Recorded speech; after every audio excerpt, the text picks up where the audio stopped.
The Lord be with you. A reading from the Holy Gospel according to Mark. The Pharisees approached Jesus and asked, "Is it lawful for a husband to divorce his wife?" They were testing him. He said to them in reply, "What did Moses command you?" They replied, "Moses permitted a husband to write a bill of divorce and dismiss her."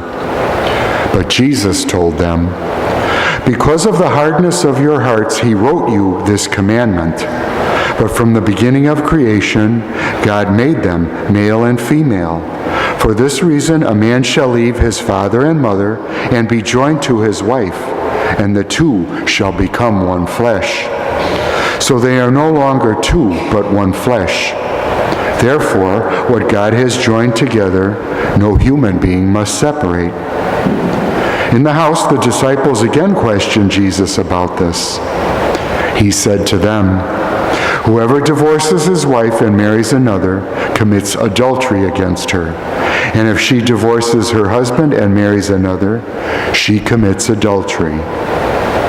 The Gospel of the Lord. Praise to you, O Lord Jesus Christ.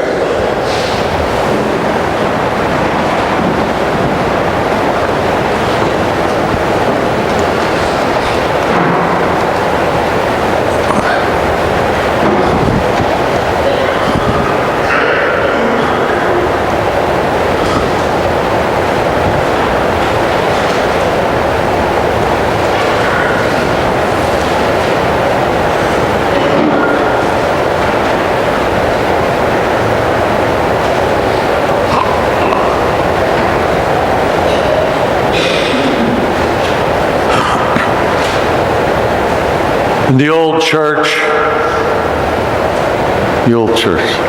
I was young. It was the thing of stressing the law in the Catholic Church. We're very legalistic. And it still is present.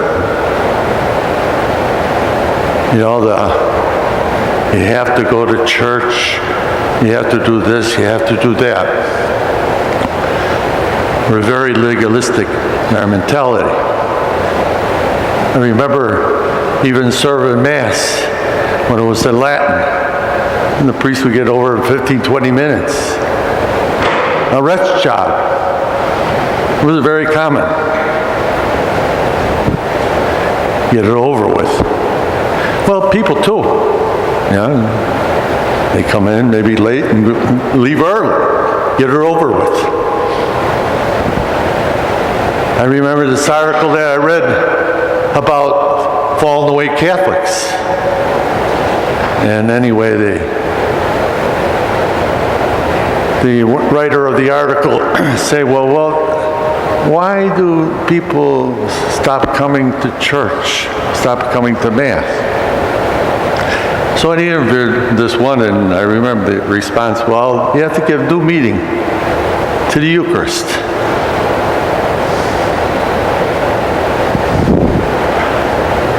Interesting.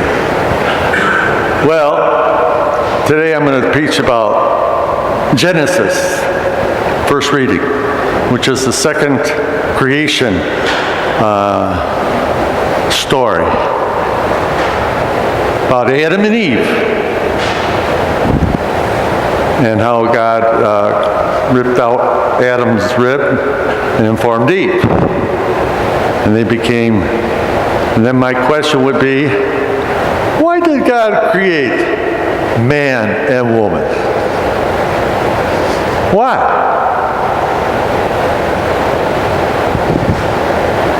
You're all separated. I understand. You don't want a big question now, huh? You sit in the back. Well, the thing is, in the first relationship story, it says God created man and woman in his image and likeness. Well, God is love. So God created man and woman to love. love relationship. I was reading one commentary. It says, you want to understand this first reading, you read Song of Songs. Song of Songs. It's a book in the Old Testament. Strange book, because it doesn't talk about God. It talks about a man loving a woman and a woman loving a man. The two are lovers. So it's a series of love letters between a man and a woman that are deeply in love, falling in love. And then the question is, why would God dare permit to inspire such a thing?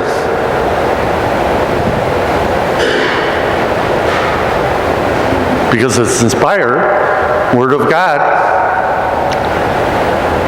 And the reason why it was accepted as a canonical book is because the Jews understood the covenant, the old covenant, it's like love between a man and a woman.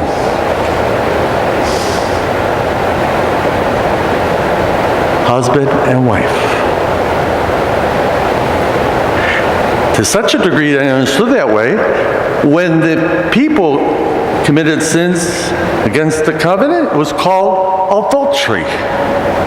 It wasn't just being unfaithful, having a woman, no. Any sin.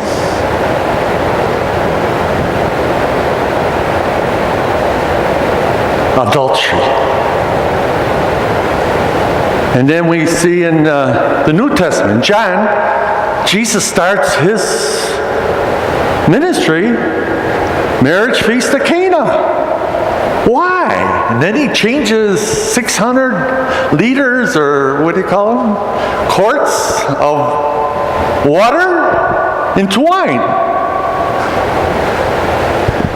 One of the best explanations of the whole episode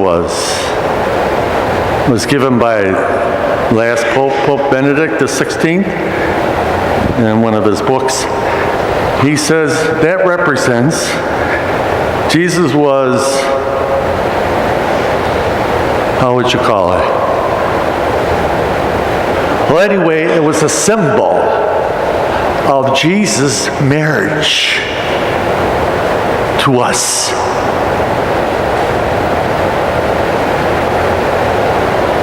That he would accomplish through his death and resurrection.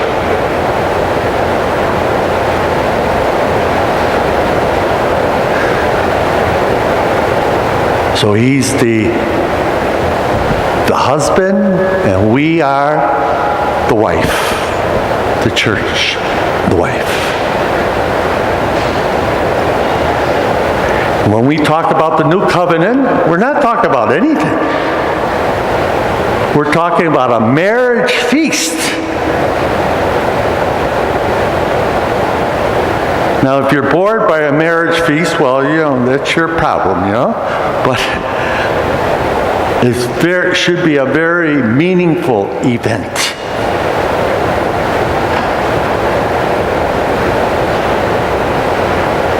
Like any relationship, as one famous author, Eric Fromm, says, the art of loving. The whole thing of building up a relationship with another person, it demands a lot of concentration. You have to think, how important is this other person in my life? Is she important? Is he important? And I'm doing what is necessary to build up this relationship. And the second step, he says, is discipline. If there's no discipline, there's no love. You think it's, my child is baptized. I feel good. But never come to church. I mean, or they don't worry about, getting married. No. In some cases. Not unusual. We can't just rely on feelings. The discipline of love, our love relationship with Christ, demands that we listen to His Word, read His Word, meditate on His Word, live His Word, which is no easy matter. Catholics would, I don't want that. That's too time-consuming. I don't have time. Oh, but they have this thing for cell phones. Oh, yeah. Going to a ball game, yeah.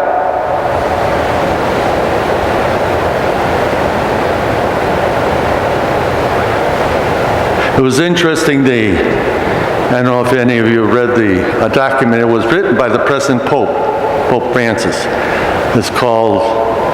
It was written in Brazil, Aparecida, the famous Marian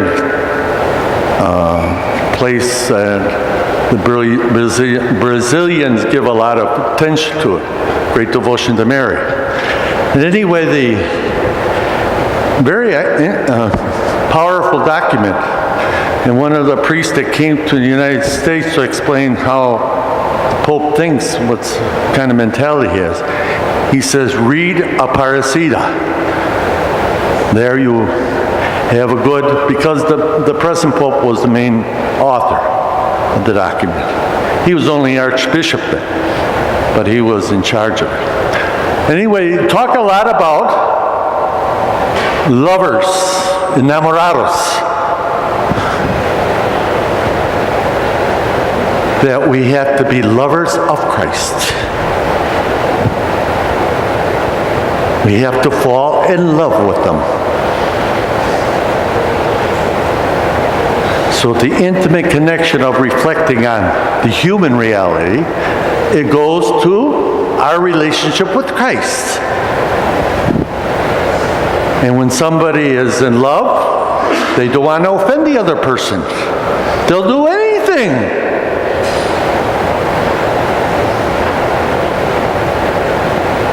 For the other person.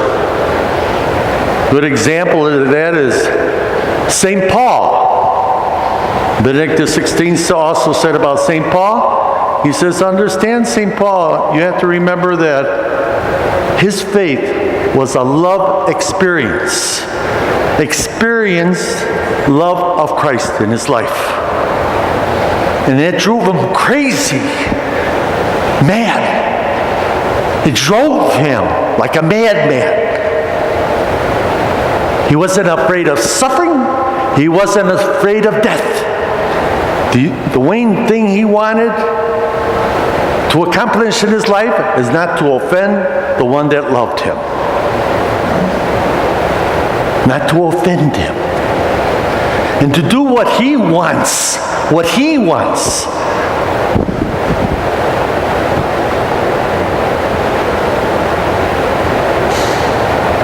And the same thing that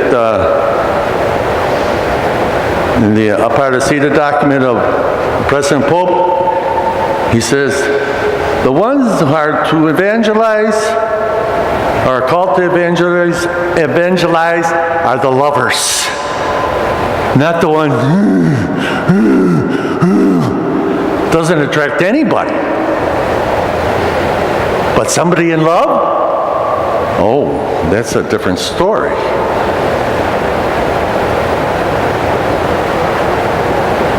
So in this Mass today, let's ask our Lord to enlighten us how to be faithful to our love relationship, like lovers do. Give time. Make it a priority. Not just ritual. Ritual can be very dead, boring. But if it's an experience of love, it's something else, that we might share our faith with others.